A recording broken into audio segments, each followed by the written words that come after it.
Bonjour, bienvenue dans votre magazine Tendance Confidence et je m'associe à l'équipe de Tendance Ouest pour vous souhaiter au nom de ce magazine Tendance Confidence une belle année. Aujourd'hui la fête de l'Épiphanie, ce mot qui signifie apparition, cette fête qui symbolise aussi la manifestation de Jésus comme Messie. Et c'est dans l'évangile de Matthieu que l'on trouve ce récit de l'Épiphanie qui raconte que des mages venus d'Orient ont été guidés par une étoile jusque vers Jésus qui venait de naître et leur provenance géographique à ces mages les disperse au gré des découvertes de l'époque. Vers le XIVe siècle, Gaspard en Asie offrit à Jésus de l'encens, l'hommage à sa divinité. Balthazar en Afrique offrit la myrrhe, qui rappelait que cet enfant devait mourir. Et Melchior en Europe offrit l'or, signifiant la royauté du Christ. Et la curiosité populaire les a imaginés dans différents rôles de représentation, comme l'évocation des trois âges de la vie, la jeunesse, l'âge mûr et la vieillesse. Et ces rois mages seraient des savants perses établis à Babylone, l'actuel Irak, à la fois philosophes et astronomes. C'est pourquoi aujourd'hui, pour cette émission, deux thèmes seront abordés, la science et la foi. Et nous essaierons, bien qu'ayant un peu la tête dans les étoiles, nous essaierons de garder les pieds sur terre. Jacques Arnoux sera notre invité en seconde partie d'émission. Il est philosophe, historien des sciences et théologien français, dominicain et également chargé de mission au Centre national d'études spatiales. Et puis pour l'instant, place à Jean Audouze. Il est astrophysicien, directeur de recherche émérite au Centre national de la recherche scientifique et auteur de ce livre, L'univers a-t-il un sens, paru aux éditions Salvator. Jean Audouze, bonjour. Bonjour. En quoi consiste votre travail en tant qu'astrophysicien ? L'astrophysique, si vous voulez, c'est l'application de la physique. La physique, c'est quoi ? C'est la science qui cherche à comprendre les relations qu'il y a entre les différents éléments de matière. Par exemple, pourquoi le courant électrique passe dans un circuit, pourquoi lorsque vous chauffez, ça fait des bulles, etc. Donc c'est ça la physique. Et cette physique-là, qui a commencé véritablement au XVIIe siècle avec Newton et qui s'est poursuivie pendant ces 3 ou 4 siècles, l'application de ces méthodes, de ces relations à l'univers dans son ensemble et ses composantes. D'abord le Soleil, bien sûr. Il faut savoir que c'est une grosse boule qui est chauffée de l'intérieur par des réactions nucléaires. C'est une grosse centrale nucléaire, le Soleil. Et puis, comprendre comment se sont formées les planètes, la Terre, Vénus, Jupiter, etc., les satellites. Comment les étoiles se regroupent entre elles, forment ce qu'on appelle la Voie lactée, les galaxies. Et donc c'est ça l'astrophysique. Et puis alors la grande question, on se pose véritablement une grande question, c'est l'univers, comment il a été, comment il s'est formé, comment il va évoluer, comment il évolue. Et ça, nous sommes un peu, d'une certaine façon, les historiens du ciel. Une belle image pour parler justement de cette profession qui est aussi la vôtre, ce métier d'astrophysicien, les historiens du ciel, dites-vous, Jean Audouze. Et justement, cette question que nous pouvons aussi chacun et chacune d'entre nous poser, l'univers a-t-il un sens ? D'où venons-nous ? Où allons-nous ? En fin de compte, c'est l'éternelle question. Je dirais que le problème des origines, c'est un problème, tout le monde là. D'abord, on s'intéresse à nos parents, on s'intéresse ensuite à nos grands-parents, etc. On essaye de savoir d'où nous venons. C'est une démarche, je dirais, naturelle. Lorsque vous voyez un animal, vous avez envie de savoir comment il est, d'où il vient, comment il s'est formé, pourquoi il y a des animaux qui sont assez proches les uns des autres. Donc, le problème de l'origine, c'est un problème, je dirais, existentielle. Il y a certaines origines qui sont maintenant bien connues. Par exemple, je suis capable, si j'avais le temps, de vous tracer l'origine du système solaire. C'est-à-dire du Soleil et des étoiles et des planètes. Maintenant, on sait, on a un scénario et qui est véritablement bien rompu, qui répond à toutes les observations. On sait reproduire ce qui s'est passé il y a 4,5 milliards d'années, qui a formé le Soleil et les planètes, dont la Terre. Et donc ça, on sait le décrire parfaitement. Sans faire de jeu de mots, puisque vous êtes spécialiste en la matière, Jean Audouze, en tant qu'astrophysicien, mais il faut bien que cette matière parte de quelque chose ou de quelqu'un. Est-ce que c'est une création ex nihilo, c'est-à-dire à partir de rien, ou y a-t-il un commencement? Quel est ce commencement? Qu'est-ce que vous voulez bien dire à ce sujet?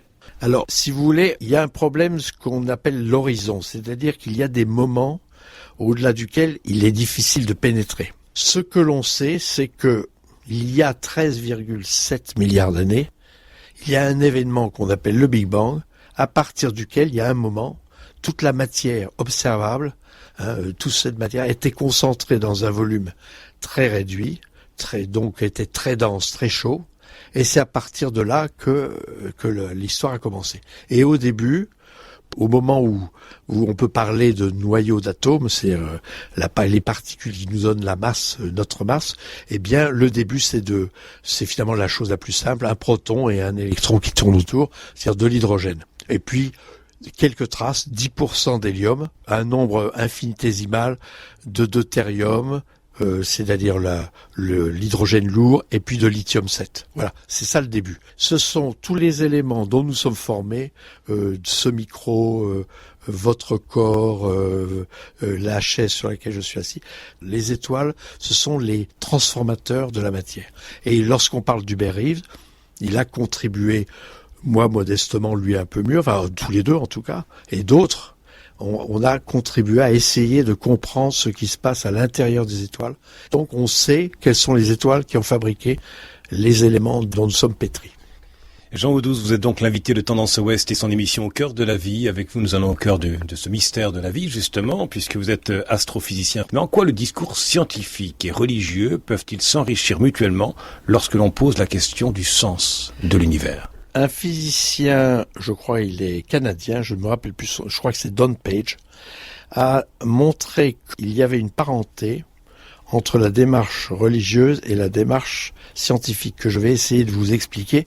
Nous essayons les uns les autres de donner de la réalité des discours cohérents, et pour qu'ils soient cohérents, il faut qu'ils soient assez simples, qu'on arrive à les comprendre. Sans ça, c'est pas utile. Nos discours, évidemment, ne partent pas des mêmes présupposés.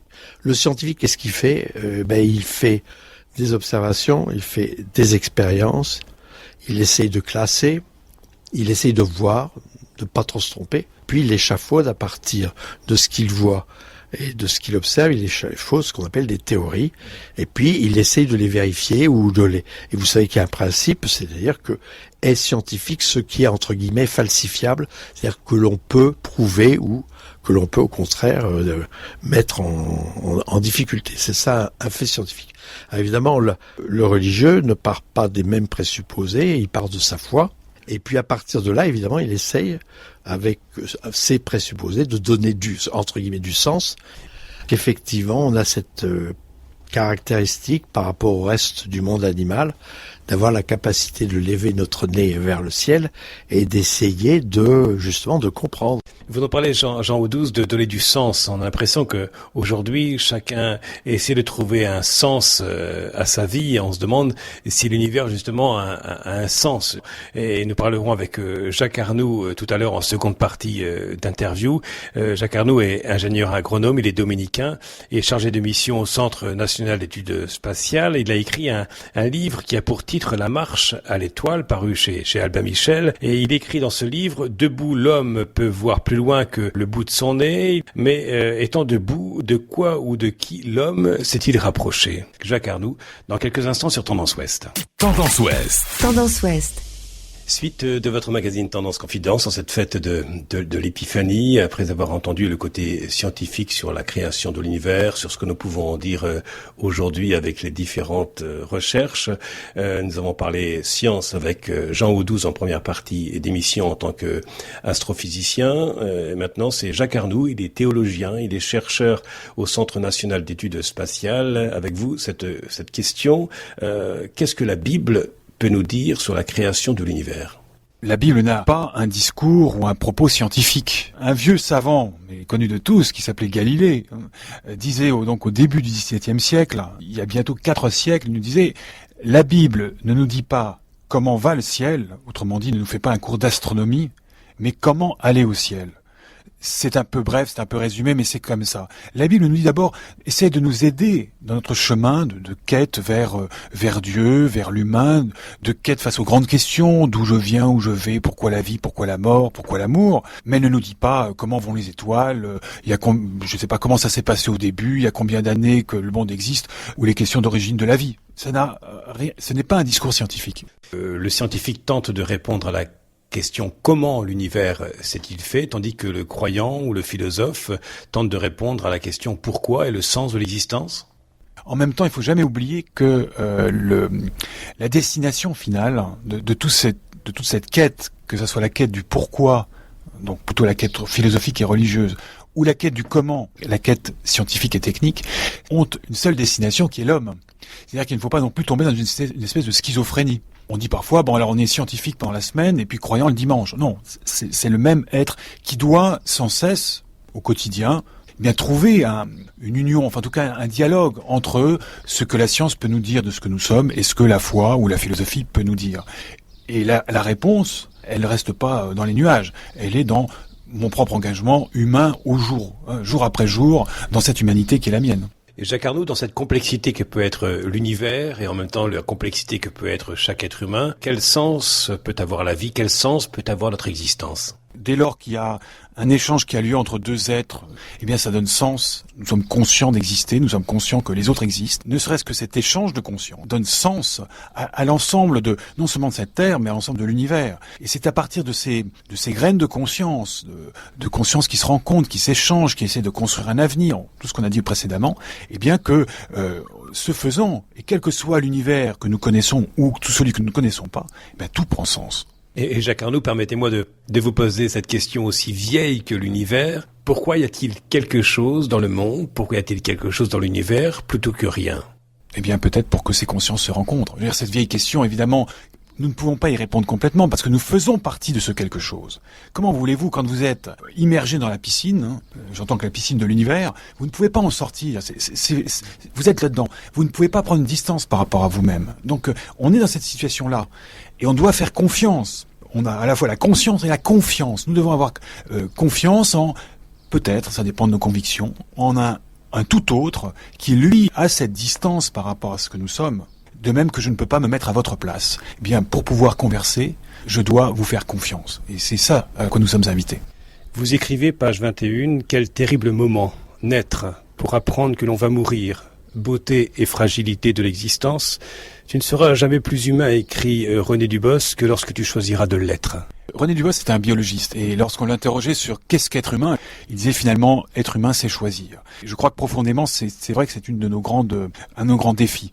En particulier parce que nous sommes sans doute cette conscience dont je viens de parler et conscience en particulier que nous sommes nés pour mourir. C'est-à-dire que tous, qui que nous soyons, mourrons un jour. Demain ou dans 50 ans ou peut-être même plus, ça dépend quel âge nous avons, mais nous mourrons. Et malgré tout, et cette conscience, les premiers hommes l'avaient déjà, sinon ils n'étaient pas humains, eh bien, ils ont osé vivre, ils ont osé se lancer dans l'aventure, ils ont osé avoir des enfants, ils ont osé avoir des projets. Et c'est ça, ils ont choisi de vivre. Et c'est ça qui, je crois, nous est aussi un message qui nous est donné en permanence de la part de nos grands anciens. Nos situations peuvent être, à chacun d'entre nous, par moments désespérées. Et je le comprends et je le sais. Et en même temps, rappelons-nous que nous appartenons à une espèce absolument extraordinaire qui il y a quelques milliers d'années, a choisi de vivre et fait sans cesse le choix de vivre malgré tout, malgré la mort, mais aussi pour le bonheur, pour la confiance, pour l'amour de la vie, pour l'amour de l'autre. Donc ça, c'est quand même une richesse fantastique. Vue du ciel, la terre cache son âge sous un habillage de nuages, écrivez-vous. En quoi l'homme a-t-il une part de responsabilité dans le vieillissement de la planète Terre ? Oui, son vieillissement. En fait, l'image des nuages, c'est un ami astronaute qui en parle et qui parle même du maquillage de la Terre. C'est vrai que nous avons notre part de responsabilité dans, on va dire au moins la maturation ou la maturité de cette Terre quand on brûle des forêts un peu plus rapidement que de coutume, lorsqu'on assèche des mers, puisqu'on est capable même d'assécher des mers aujourd'hui, on a notre responsabilité. On peut aussi aujourd'hui améliorer des systèmes naturels. L'important finalement, c'est de se dire autant que possible, d'être conscient de ce que nous faisons. Aujourd'hui, trop souvent, dans le développement des sciences, des technologies, nous faisons des choses merveilleuses en oubliant un peu de nous dire mais pourquoi nous le faisons. Moi, je ne vois pas de mal à utiliser les ressources naturelles de cette planète. Mais si on ne sait pas pourquoi, si ce n'est pas pour le bien-être des populations et d'un maximum de personnes, ça pose un problème. La prise de conscience écologiste ne signifie pas dire faut plus toucher à rien. C'est d'être plus conscient du pourquoi nous touchons à cette planète et qu'est-ce que nous pouvons faire à la fois pour cette planète et pour nous-mêmes. Et Jacques Arnoux, je rappelle aux auditeurs que vous êtes ingénieur agronome, docteur en histoire des sciences et en théologie, et vous êtes chargé de mission au Centre national d'études spatiales. Demain, habiter l'espace, c'est le titre du chapitre de votre livre La marche à l'étoile, paru aux éditions Albin Michel. Mais ne faut-il pas en même temps pour l'homme habiter son espace intérieur ? Bien sûr, et si vous avez parfaitement raison de rappeler tout cela. Le propos de mon livre était davantage tourné vers les étoiles, comme son titre d'ailleurs l'indique, la marche à l'étoile, en sachant en même temps que cette marche-là ne l'amène cet homme nulle part ailleurs qu'en lui-même, et en tout cas de le faire revenir en lui-même. Dans une autre rencontre avec cet astronaute dont je vous parlais, en fait, nous avions construit notre dialogue sur un aller-retour. Il m'emmenait dans l'espace pour me faire découvrir cette Terre vue de l'espace, et en fait nous revenions ensuite sur cette Terre avec notre propre humanité et notre propre personnalité. Donc moi, ce qui me fascine dans ce compagnonnage quotidien avec le milieu spatial et l'entreprise, enfin les activités spatiales, c'est qu'il y a la chose la plus importante, c'est l'humanité qui s'y découvre. Et cet espace intérieur, eh bien qu'il soit rempli de Dieu, qu'il soit rempli de culture, d'imaginaire, de créativité, ça dépend de chacun. Mais c'est à chacun finalement de trouver dans quel lieu il va pouvoir développer cette intériorité qui est la sienne. Votre rêve, c'est de partir dans une fusée et de voir la Terre de là-haut ? Oui, bien sûr, parce que à force de côtoyer des gens qui l'ont fait, vous avez envie de faire la même chose. Dans la marche à l'étoile, il n'y a pas une dimension religieuse permanente, mais pour moi, elle est quand même présente. C'est-à-dire que quand l'homme se découvre dans des situations extrêmes, c'est vrai que l'espace est un milieu extrême, il se découvre lui-même et reste toujours ouverte la question finalement d'où je viens, et est-ce qu'il n'y a pas derrière cela quelqu'un qui m'aime et qui ne cesse de me faire naître à moi-même. Et vous qui travaillez au Centre national d'études spatiales, Jacques Arnoux, que direz-vous à Dieu, justement, lorsque vous serez face à lui ? Justement, qui suis-je ? Qui suis-je comme être créé ? Ça veut dire quoi d'être créé ? Je le vis au quotidien, mais je ne sais pas répondre à cette question-là parce que je suis dans le quotidien. Et lui seul peut me répondre à ça.